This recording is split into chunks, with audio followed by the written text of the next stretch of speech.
Hello, everybody. Can you hear me? Yep. I can't hear you because you're all muted at the moment. If you just show me thumbs up that you can hear me, fantastic. We'll be starting in the next couple of minutes at 7 o'clock, as always. Thank you for joining us. And can you hear the screen? Can you see the screen which I'm sharing at the moment? Yeah. I'll share it again. This is just information for you how to find us. So we'll start officially in a couple of minutes. But for now, as always, if you type very quickly in the chat box, who are you and where are you from, and probably how you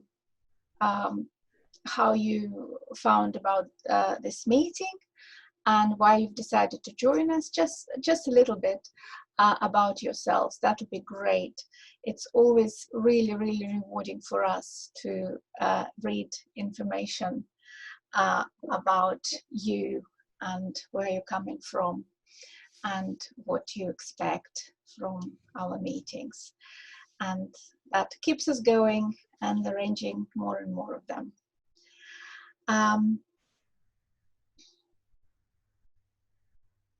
I'll stop sharing now, and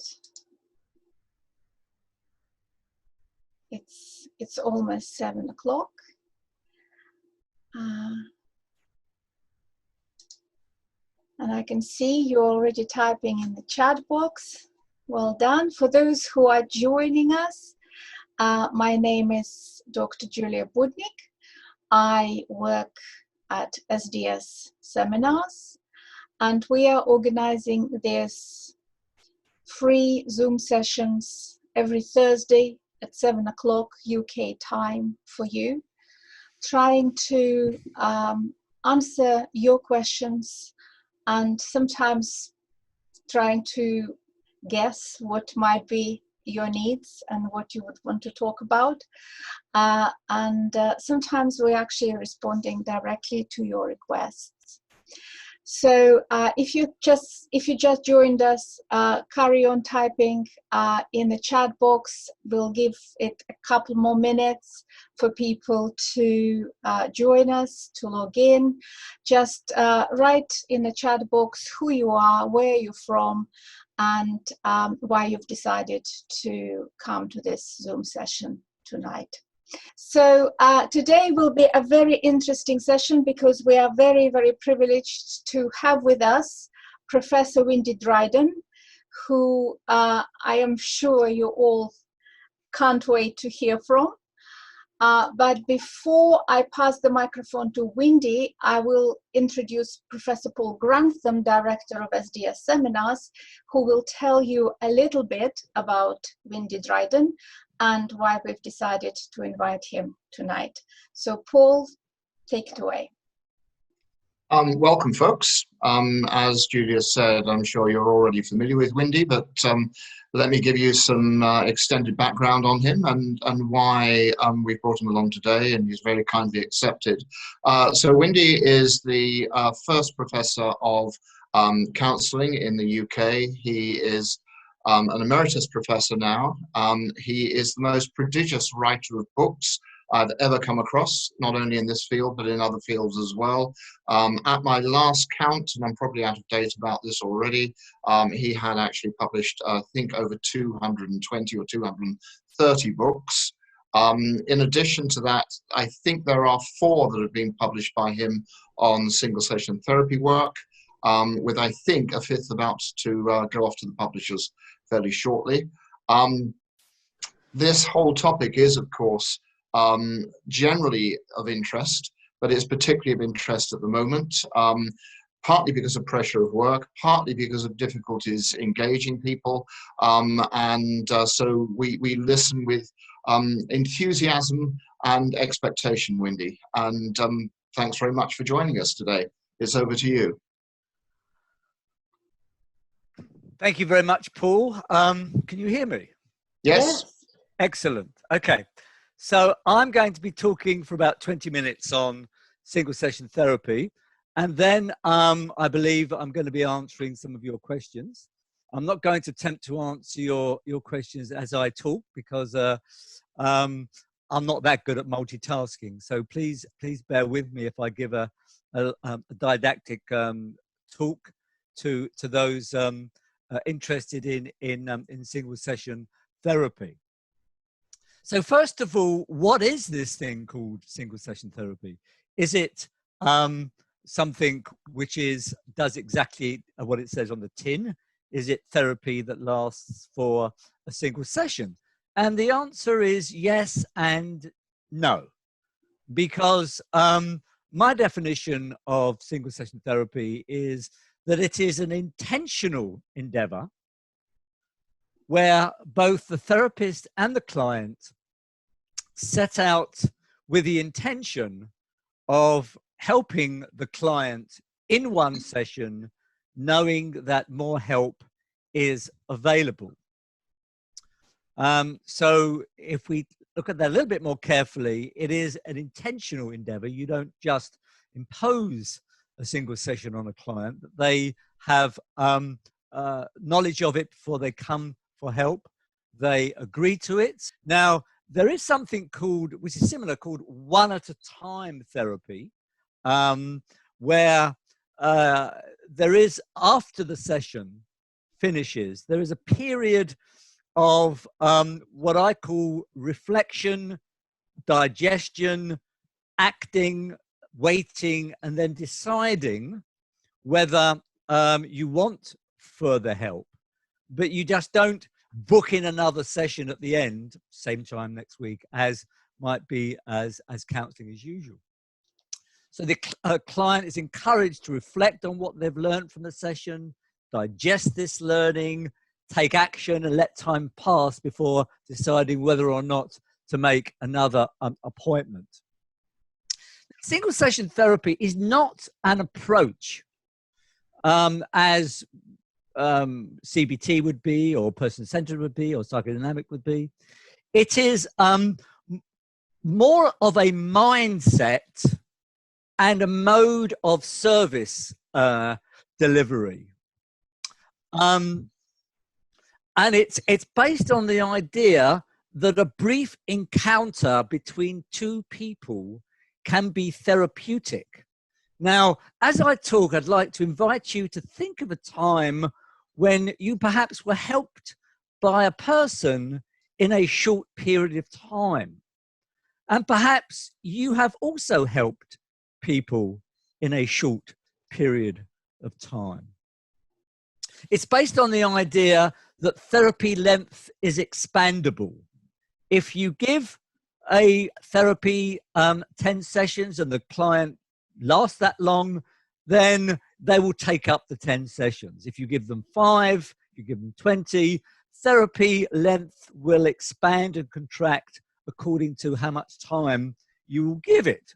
And so if there is this idea, let's see what we can do in one session, then both parties are geared up to help one of them, the client, in that one particular session. Now, if you think of single session therapy as a plant, it could be planted in a pot with soil that helps it to grow, or you could plant it in soil where it will wither. And I just want to talk about some of the favorable conditions that will help get the most out of single session therapy. First of all, help is provided quickly in response to help being sought. Now, the way I put it is this: how many of us have come into the profession saying, you know, I really want to help people, but only after they've been on a waiting list for between 10 and 12 weeks. That's why I've come into the profession. I would say that probably very few of us, if any, have come into the profession for that particular sort of viewpoint. Rather, we would like to be in a situation to help people as quickly as possible. And so single session therapy thrives on the idea that you can help person quickly in response to their coming forward for help. Now, it's important, however, that both therapists and clients hold realistic expectations about this type of work. That, yes, something significant can be done. We're not going to get you over your personality disorder in one session or anything like that. But so realistic expectations is an important ingredient for the growth and the flowering of single session therapy. And it's very important that the client understands what is on offer and gives informed consent to this offer.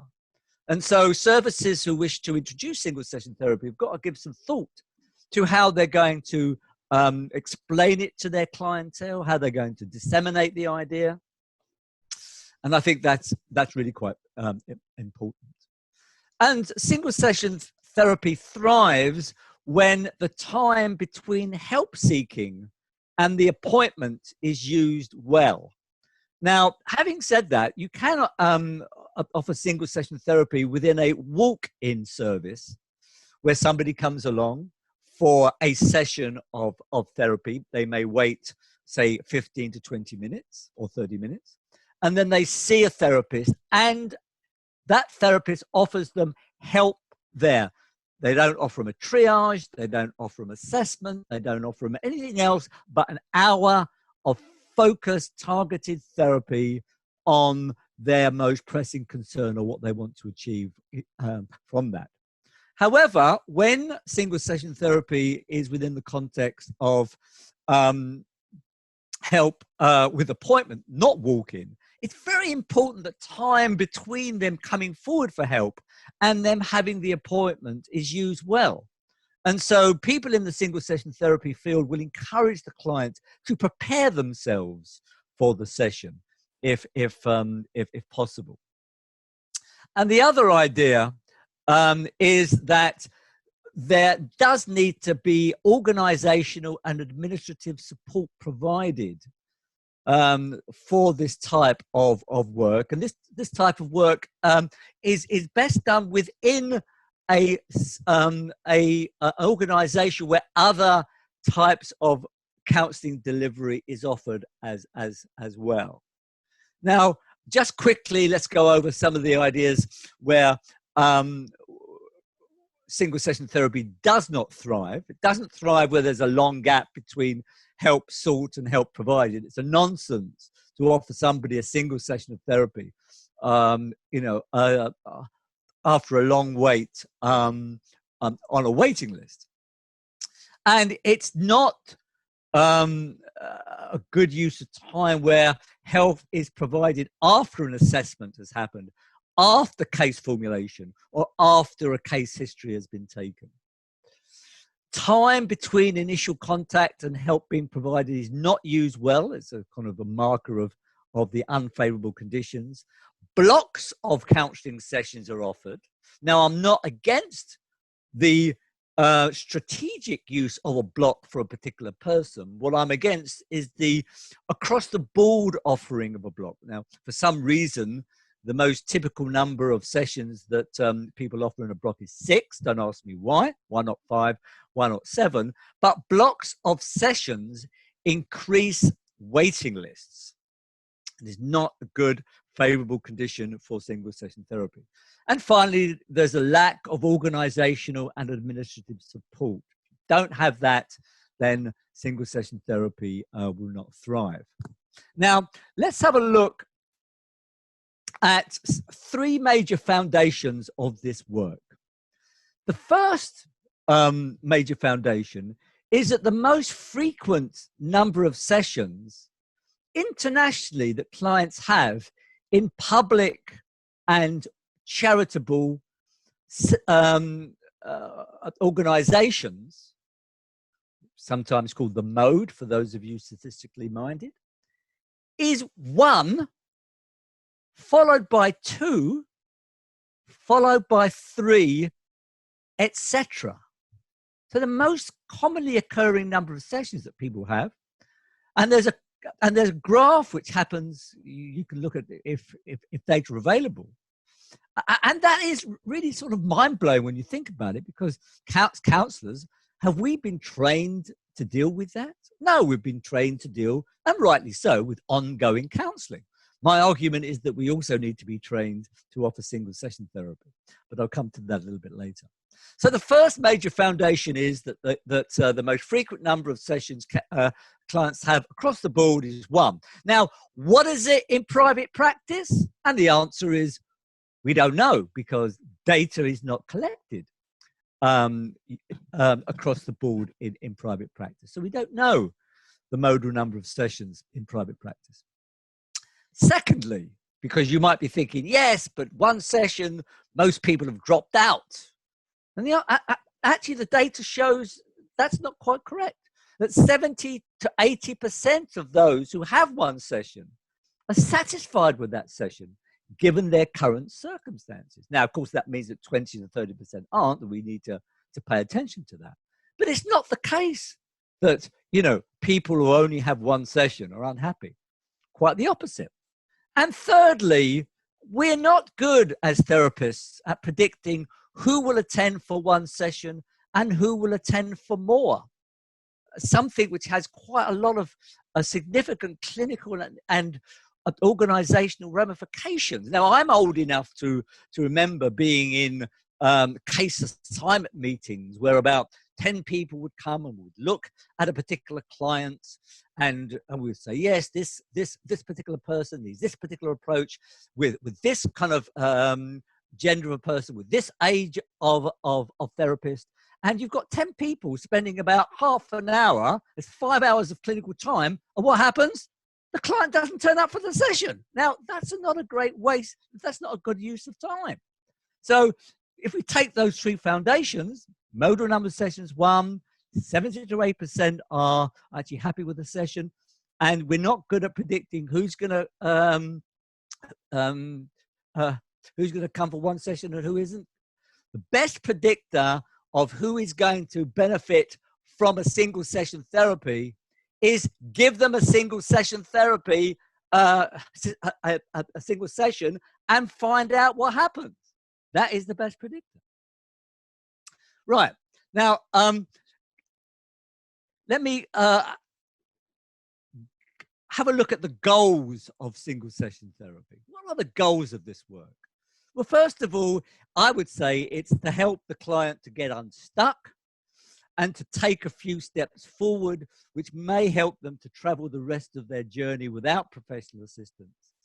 It is to help the client to address a specific concern, or even to have a listening ear and to just be able to talk for an hour with somebody. It's not all focus. It often is, but not necessarily. It's to help people to see that they have their own strengths and resources, and the environment can provide good, healthy resources which they can use to achieve their goals. To give them an opportunity to look at what they can do to help them move forward, and to, if possible, give them the experience of that solution in the session, and then to help them to develop an action plan. And you might be thinking, can you do this in a single session? And the answer is you certainly can, if you are prepared to adopt that single session mindset that I spoke about earlier. Now, who is suitable for this work? Now, when I first started here, I would say I'd come up with a long list of indications and contraindications until I realized one thing, that I was developing a single session to find out who was going to benefit from a single session, which was a nonsense. Now, yes, if you want to come up with a list of criteria, you can do so, but you may well find the same thing happening to you. In walk-in therapy, there's no suitability test. Somebody walks in for a single session. If they are not appropriate, then they are actually referred, to some more suitable place. There is a client choice. If you have a number of services, give the client the choice rather than you doing the choosing for them. but I think that probably the most useful way of answering this question has been done by a centre in Australia called the Bouverie Centre. Now here, everybody who comes into the centre for help gets a single session. They know from their data that for 40% of those people, that will be sufficient. For the rest, they will either have another single session a little later, they may be transferred to more ongoing work, or more, or actually transferred to a particular specialized part of the service. So that's called the embedded approach. You embed the single session at the heart of the services that you offer. And that can actually make sure that you use your services in a much more useful way than hitherto. Now, let me quickly go over what I consider to be the single session mindset and good practice. It is, first of all, to celebrate the power of now and to create a realistic expectation. All you know when you're with a client is you've got the client with you now. You don't know whether they're going to come back. So the question is, if you don't know whether they're going to come back, let's help them here, help them now. It's client-centered. It's focused on the client, not person-centered in the sense of person-centered approach, although you can use person-centered approach. For those of you who think you can't, remember Gloria and Rogers, which is single session therapy from a person-centered perspective. You engage the client quickly through the work. The idea is you don't need sessions after session to build a therapeutic relationship. You can engage the client quickly. You can ask the client how you may best help them, which is one of my favorite questions. You develop a end of session goal rather than saying, well, what would you like to achieve at the end of therapy? You ask them, what would you like to achieve at the end of this session? You agree a focus. You help the client to keep on track. You pace appropriately. You're clear in your communications, and you make an emotional impact. You want to keep the emotional part of the session, if you like, halfway between dry theory and overwhelming emotional intensity, where the client can't think. And you identify and utilize client strengths and encourage them to utilize the environment. You help them to look at ways that they've attempted to deal with the problem in the past, and you focus on the helpful aspects. You distance yourself from the unhelpful aspects. You negotiate a solution which lies between the problem and the goal. If possible, as I said before, you encourage the client to rehearse the solution. You help them to take away one thing that they can utilize that's meaningful, that they can actually put into practice if possible, and develop an action plan to back that up. You encourage them to summarize at the end. Rather than you do the summarizing, you tie up the loose ends, clarify next steps, and arrange a follow-up. And that is single session therapy in a 20-minute nutshell. Thank you. Thank you very much, Wendy. What I will do now, at the moment you are all muted, I will unmute you all and then mute you again, but with the option for you to unmute yourself. And if somebody has a question and you are happy to answer it on video, then please unmute yourself and ask the question.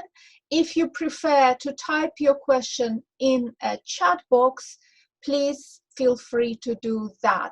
So let's just do a quick unmuted. Yeah, I can hear you all. Now I'm muting you again, but allowing you to unmute yourself. So do we have somebody with a question on video? I have a question. My name is Jack. Right, just 1 second, Jack. I'll try to point. Sorry, Jack. Okay.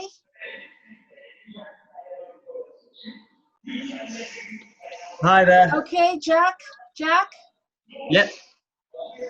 Speak. I think it should be okay now. Yep, please speak.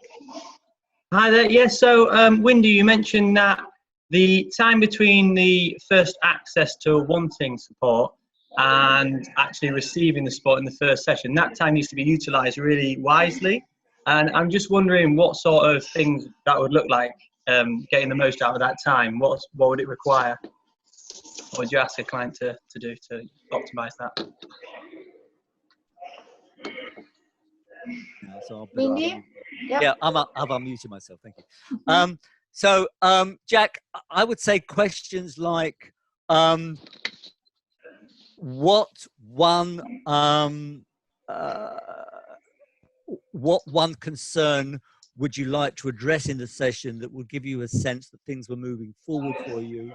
What are your strengths as a person that you can bring to the session? Who's on your team that you might be able to rely on to help you with the problem? What have you done in the past that's been helpful with the problem? What have you tried that's not been helpful? Some of the things that I already mentioned, but to give the client an opportunity to come prepared for the session rather than just turn up and, like in a passive frame of mind. Does that answer your question, Jack? Yeah, that's excellent. So quite reflective stuff and quite preparatory. That's brilliant. Yeah. Thank you very much. Thank you. Do we have any other questions, please? Unmute yourself and go ahead. Hi, I'm Amanda. I'm actually in as Sam. Can you hear me? We can hear you. Great. Yeah, I just had a question about, I think I maybe missed what you said. Did you say that it's best offered where there are other services offered as well? And what I'm thinking by this is, I work for a university and we're thinking of adapting and using this model.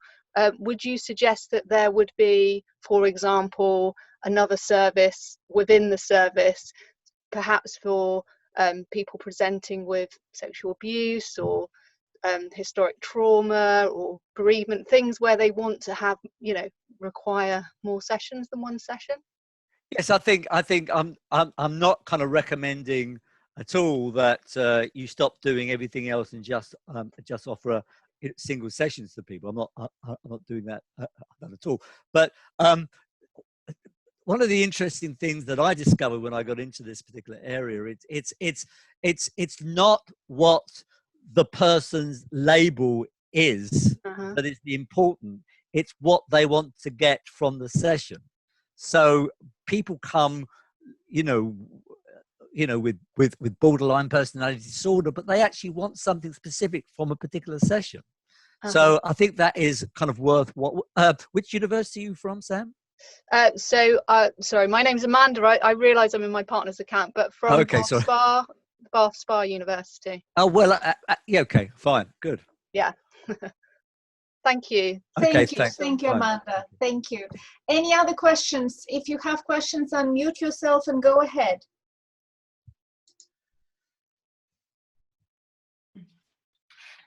Hello, I've got a question if I could ask. I work in Northern Ireland and I'm in a shed, so apologies for the echoing. My question is, I would like to do this, but I've had quite a lot of pushback from my supervisor, who's really very unkeen about it and is quite resistant to the concept, I suppose. However, I'm in private practice. I work in private practice in Belfast. And I actually think it's probably really needed at the moment for the majority of people, and it gives them an opportunity. So I suppose my question is there any support that might give some comfort to my supervisor that this is possibly the right way to be practicing, accepting absolutely all the conditions that Wendy put on about the fact that this needs to be very boundaried, a very boundaried piece of work? How open-minded is your supervisor? She's CBT, quite a purist supervisor. She believes really people need 15 sessions. She's very welded to that viewpoint. She's very, very encouraging, very good supervisor, but not particularly supportive of this approach. And I had heard about this before, which is why I'm really grateful that you've given this talk, because that somebody else has been talking about it, but it hasn't landed particularly well. No. Well, I mean, it's difficult to me to comment. I could be facetious and say get an additional supervisor, but for you, but I won't. Look, I mean, the point is that this does challenge established ways of thinking and ways of working, and this is why I say that I'm not suggesting that you abandoned what we might call your ongoing counselling mindset, but to have an additional mindset that, you know, we are capable of human beings to have different mindsets according to the different contexts in which we are. So I think it's a shame that your, you know, CBT supervisor, you know, isn't encouraging you. And, you know, if you would like to drop me an email on at my website, we can perhaps talk about how, you know, you might be able to find some encouragement elsewhere. But it's unfortunate. That's what I can say. I think your point's really made. I think it's the challenge to the perceived way of doing counselling that is probably the most difficult thing. Yeah, but don't forget, I am a CBT therapist myself. Yeah.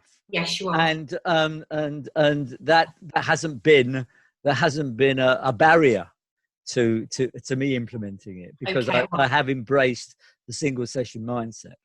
Okay, thank you very much. Thank you.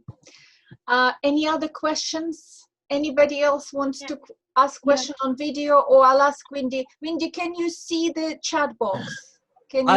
Yes, I can see the chat box. Do you want to pick a couple of? There's a question coming up here. Yep. Okay. Can I ask a question? Go ahead. Yes. Okay. Me? Yeah. Yes. You. Terry. Yes, hi. I just wanted to ask, how successful is this approach? I mean, you say that you have been practicing it. How successful is it? I mean, how satisfied are the clients who come to you and with one session, and what has been your feedback?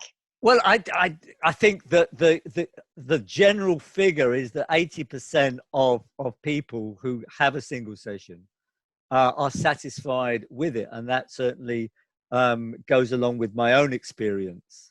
Perhaps it's a little higher because I really do make an attempt to actually have them come to the session prepared. But I think that I've been really surprised. And if you look at, I've got a book coming out soon where the final chapter is looking at the effectiveness of the approach. And so you might want to have a look at that research-based, you know, chapter.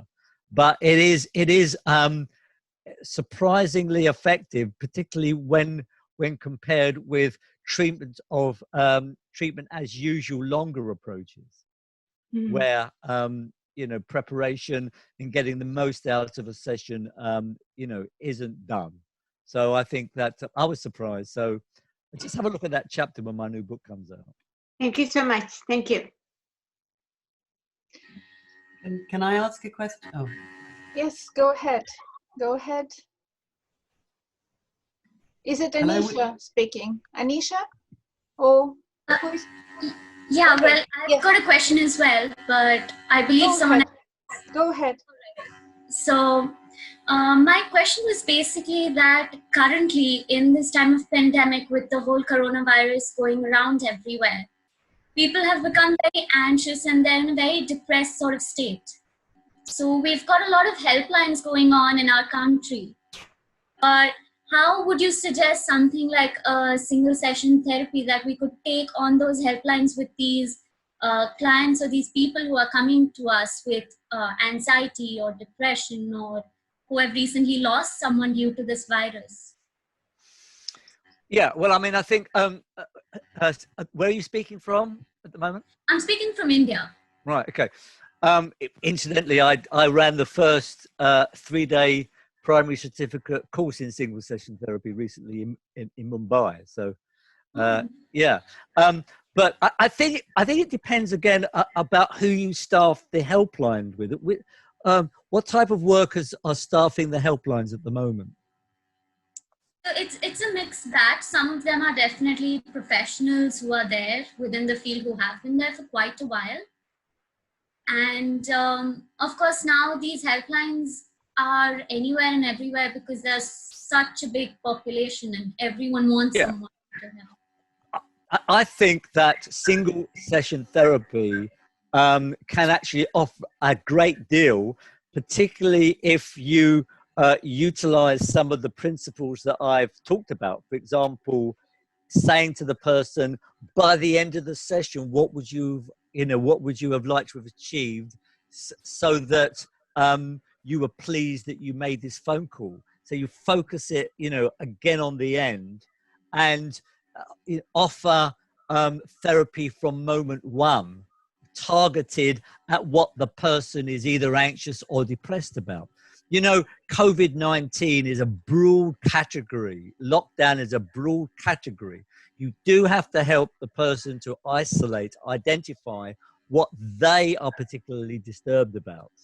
And I think that when you're targeted like that, I think that gets the most out of it. And of course, as you're right, this is a really good opportunity to offer immediate, well-honed, targeted therapeutic intervention from moment one when somebody phones up. Thank you. Thank you. Any more questions? Yes, Thank I you. have a question. Yes, go ahead. Me? Yes, you. I just wanted to know, should these sessions be longer than the regular session? This specific, single session, should it be longer than your regular sessions in duration? Well, my own practice, my own practice is to say to somebody, we have for up to 50 minutes. Now, the reason I say that is because sometimes we're finished in half an hour. Sometimes we're finished in 40 minutes. I don't want to undo the good work that I've done by, being chained to the 50 minutes. So that's one answer to your question. There is an approach to single session therapy for simple phobias. It's called one session therapy, that lasts for up to 3 hours because there's a lot of, exposure to be done. Family therapy, single session family therapy can last for up to 90 minutes. Bear in mind one thing, that the major strength of this approach is for the client to take away something meaningful that they can implement. And so one of the dangers that when you come to this work from an ongoing counseling mindset, and you think, oh my God, I've got one session, is to give them too much. And if you give somebody too much, they'll take away nothing. But if you give them something meaningful, help them to take away something meaningful, and that's done in 35 minutes, why continue? Right. Thank you so much. My experience. Thank you. I have a question. I've got a question. Could I? Who is speaking? Is it Juliet? Juliet, yes. Hi, Juliet. Please go ahead. Thank you. Hi, Wendy. Hi, Juliet. So I've got a couple of question and an observation. My question is there a place for the unconscious in single session therapy, do you think? And the observation is that it strikes me that having a single session in this way allows you to evaluate your practice differently. In essence, kind of, not as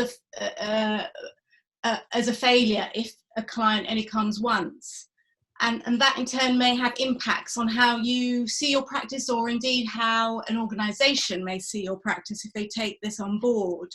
Right. I mean, I'll answer your first question, your second question first, and I'll go back to the first one. That if you look at the development of modern single session therapy,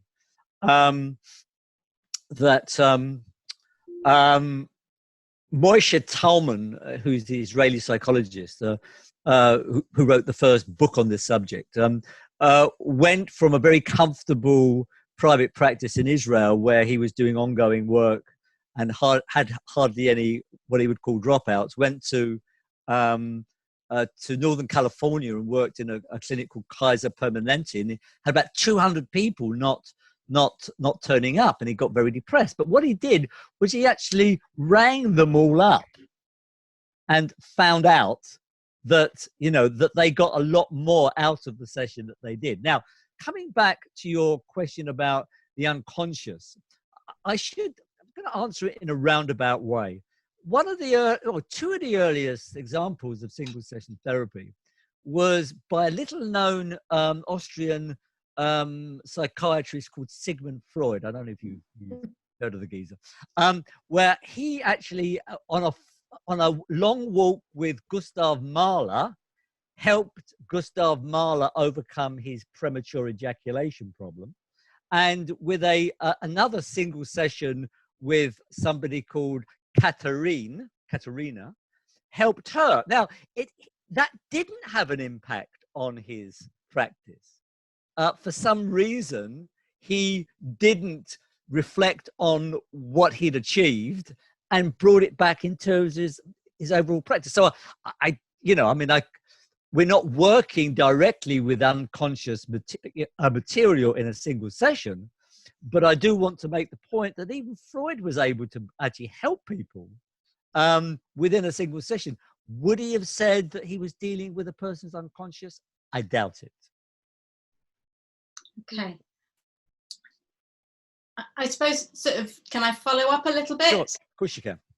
Yes, just from what you said about kind of the sort of evaluating your practice, the positivity, I suppose, that could have a negative effect in a way that you don't notice the misses, you know, and that you see everything as a positive.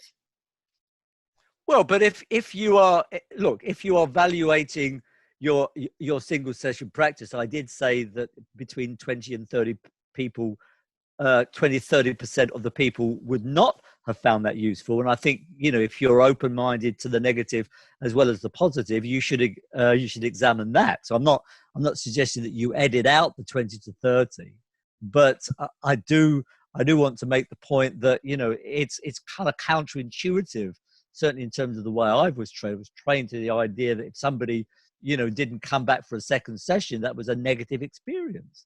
Now, what we know is that it's not necessarily negative. In fact, it's quite often positive. It doesn't mean that we have to edit out the negative and forget about it. Okay, thank you very much. Thank you. Hello, can I ask a question, please? Can I just interrupt for a second? 1 second. We will take one more question, and we are coming to the end of this session. So we'll take one more question, and then I'll say a few words about the questions on the chat box, okay?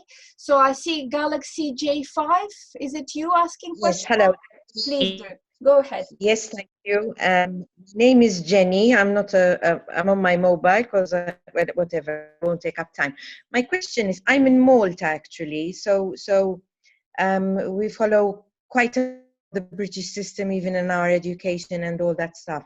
I wonder, are clients prepared that they're going to receive only one session? Like, would they be disappointed if all of a sudden, have you met this experience that they say, oh, I thought we would meet for 6 sessions or 8 sessions? Well, yeah, I mean, I think that would be bad practice. I mean, if you were offering a single session therapy, you hadn't, you know, indicated to your clientele, you know, what was on offer, that would be bad practice. I wouldn't condone that. And don't forget what I said. It is a purposeful endeavor where both parties agree to go forward. So it's based very much on informed consent. So I would regard the situation that you outline as not a good example of, not an example of good practice. Thank you. Thank you, Wendy. Thank you very much to everyone for your questions. And we've had a whole list of questions in the chat box. Can I just make one point, Julia? Of course. That of course. folks, that SDS and I are currently working on a more extended training in single session therapy. If any of you are interested, please drop a line to Julia or Paul, because, you know, next year, and it's going to be kind of an online course mixed up with, you know, supervision. So if you're interested in this work, you want to get trained in it, please contact Julia or Paul. Absolutely. Exactly. Thank you very much, Wendy. And I also wanted to say that I will save the chat box and will go through all your questions, and maybe, I don't know, I'm not promising, but we will persuade Wendy to come again if we're still in a lockdown and answer some. I'm not going to take any persuading. I'll come again. Okay, so just before we finish, I want to share my screen again with you, so you know, for the future sessions, which will be happening every Thursday while we are in a lockdown, every Thursday at 7 o'clock, please go to our website. It's www.skillsdevelopment.co.uk, and right on the home page there is a box called Join Our Community to receive news and promotions. And if you sign up there, we will be sending you information about future Zoom sessions. This session has been recorded, and I hope it works. I never say it will, because technology is technology. But if you want to watch the recording of this session or share it with your supervisors and colleagues, follow us on Facebook. It's facebook.com/SDS Seminars, or join our group, which we've created for sharing ideas. It's called Therapist Toolkit, Support Resources and Networking. And we will see you again next Thursday at 7 o'clock. And for now, I'll stop sharing. And as always, as we always do, you can unmute yourself, I'll unmute you all, and you can say thank you to Wendy and say goodbye. Thank you very much. Thank you very much. Thank you very much. Thank you. Bye. Thank you very much.